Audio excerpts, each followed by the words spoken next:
If you have negative items on your credit report and you want to get results, then this is the video that you want to watch, because today we're going over the bulletproof credit sweep dispute tactics flow. And while that may be a mouthful, this is going to give you a little bit of insight into the dispute process that you should be using. Now, if you want to get a copy of this and you are not watching this video on your phone, scan the QR code and you can download it directly. If you are watching this on your phone, use the link in the description, head over to hub.my740.com and access this for free along with 15 other totally awesome modules, right? So let's get to this. I've broken it down into 4 stages, right? We have our initial dispute, okay? And obviously with factual-based disputes, we're going after our blatant inaccuracies, right? So we're talking about different balances, different dates, things that jump right off the page and say, delete me immediately. And here's the deal. You want to send proof if you have it, because otherwise you may just get a rejection, a denial, a verified, certified as accurate by the creditor. And any proof that you do have, while it may not be looked at, you definitely want to be logging these things, because if you have to go to the last step in stage 4, which is contacting the CFPB, you need to have a log of all of this, okay? So now 30 days later, we're on stage 2, our second dispute, and this is where we're going to set the follow-up. This is one I call Gameland, right? So this is where we get a feel for the games that they're playing, meaning the credit bureaus, and we're creating our plan of attack, okay? Did they respond? If so, was it within a week? If it was, it all comes down to your method. You used the wrong method, okay? And this happens a lot when consumers send out dispute letter templates like 609, 1681s, and all that kind of stuff, right? So when you send that out, you're going directly into their automation, or it might not even pass go and just get rejected, because that's what they're looking for. They're looking for templates, okay? So was there an investigation at all? If not, there's a very specific way that you want to respond. We're going to talk about that in a different video, but let's go over to the second part in stage 2, which is our violation round, okay? So in our violation round, we are going after the notice of dispute. Was it entered within 30 days after they received your first dispute? If not, it's a violation pursuant to section 623, okay?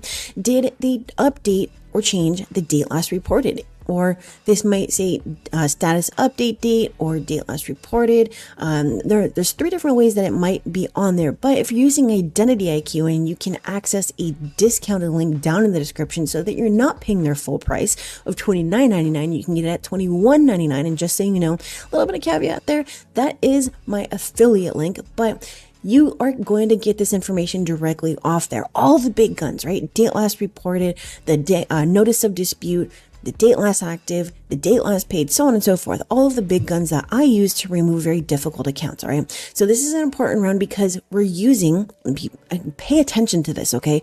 We're not just sending our dispute letter. A lot of people think you just send a dispute letter. No, this is important because we're using our initial letter, our second letter, our initial credit report, and our second credit report, just the pages that are relevant to our accounts, to prove our violation, okay? Go and look at the last step. Contact CFPB for violations, okay? And obviously the timing on this varies, but you should only be contacting them after you've exhausted all remedies. It does not mean you send one round of disputes and now you're all of a sudden with the CFPB. No, and guess what? There's an article, and I'm going to be showing you this in the next video. The CRA has only responded to 2% of 700,000 complaints between January and September of 2021. Make sure when you do submit your complaint, you're not sending out crap, okay? So now if your violation round doesn't work, that's okay. Nobody ever said that you're just going to send 1 or 2 disputes and that your negative items are going to come off. No, there's a very specific flow to this, and there's a process, okay? Your credit would not be the determining factor of basically everything: where you live, where you work, how much money you have, where your kids go to school, all that kind of stuff. If it were as simple as just screwing up your credit and doing it all over again, okay? So just keep that in mind. Now, on our 4th round, we're at 120 days. This is Tactic Central.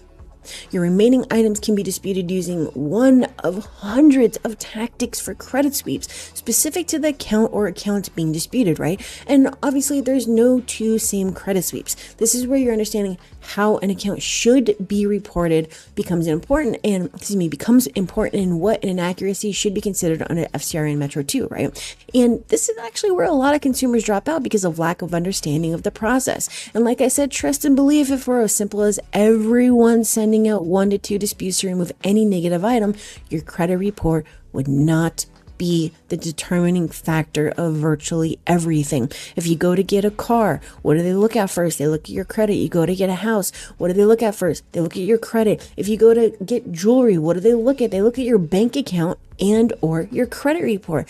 If you go and apply for anything, what do they look at?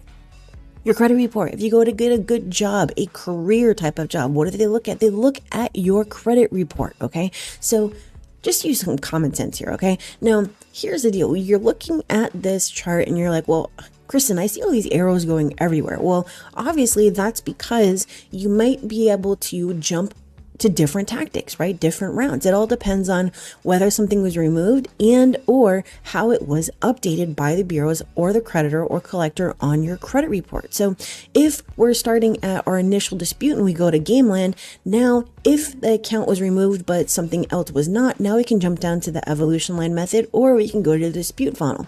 Or if we're at Tactics Central, we can jump down to disputing any remaining negative items and then go to the CFPB. Okay, so that's why it's important that you download this and go get your copy so that you can look at this and use it when relevant to your specific negative items. Okay, so now we're in stage 3. And yes, any credit sweep can be broken down into different stages.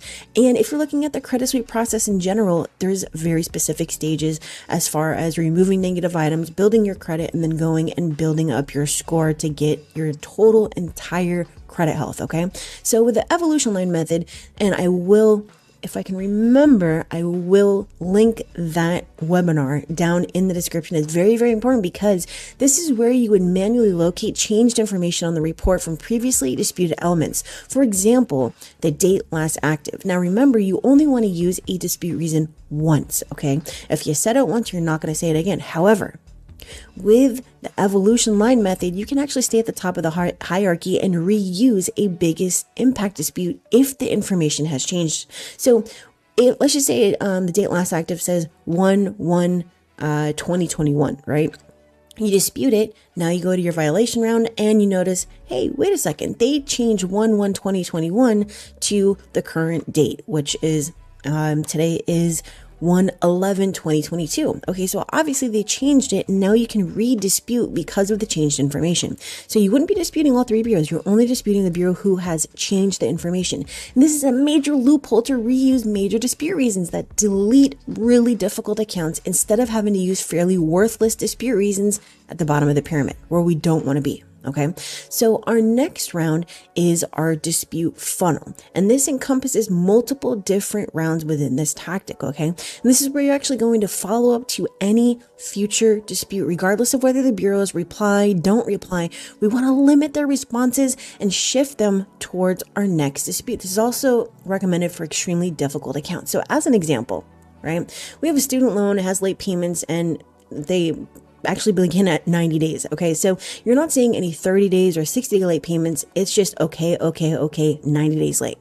But they're reported on different months by each bureau, right? So knowing that they're going to come back and say verified or certified as accurate by creditor, you would send round 1 as inaccurate due to the first late payment at 90 days and round 2 as inaccurate between all 3 bureaus because it can be proven easily, corrected or removed by the bureaus directly without the creditor, and proven by the creditor to be used against the bureaus. Okay, so that's just one example of setting the follow-up. Okay, I am also going to link this dispute funnel seminar down in the description. So you're going to find the evolution line method, you're going to find the dispute funnel link, and you're also going to find the QR code or the link to access this directly. Okay, so now we're at the end of this. We're at stage 4. We have remaining negative items. Okay, or you don't. Maybe you're just done. The dispute funnel or evolution line method got rid of everything.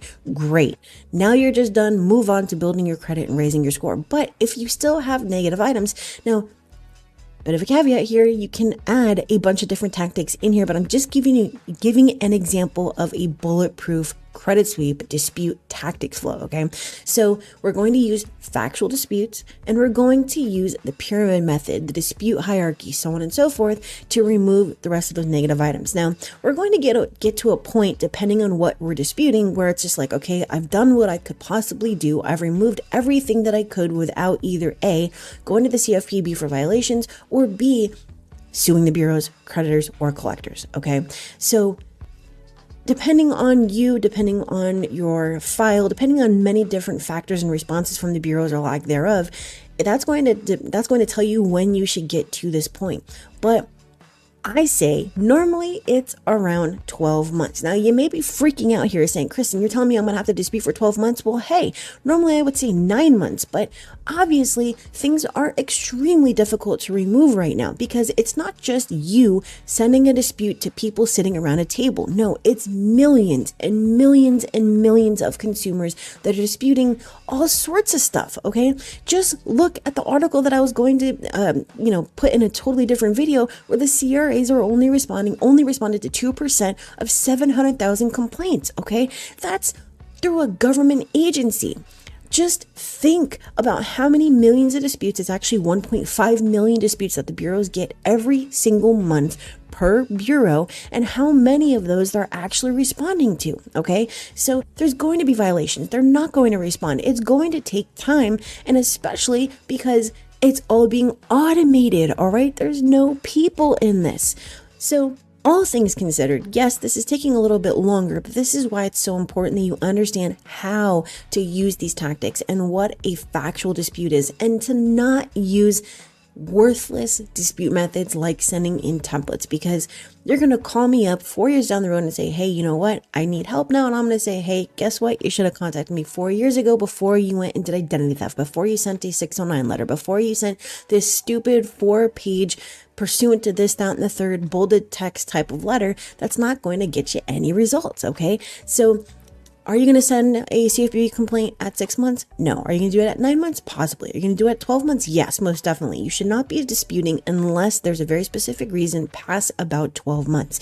Now, you have to look at the dispute type. If it's a student loan or a bankruptcy or a foreclosure or a possession, that's going to take you 9 to 12 months. If it's a medical collection, it's going to take you an average of 3 months. That's if you're disputing with the bureaus and you're disputing with the collectors. If you're disputing late payments that are older than 2 years, it's probably going to take you an average of 6 months, okay?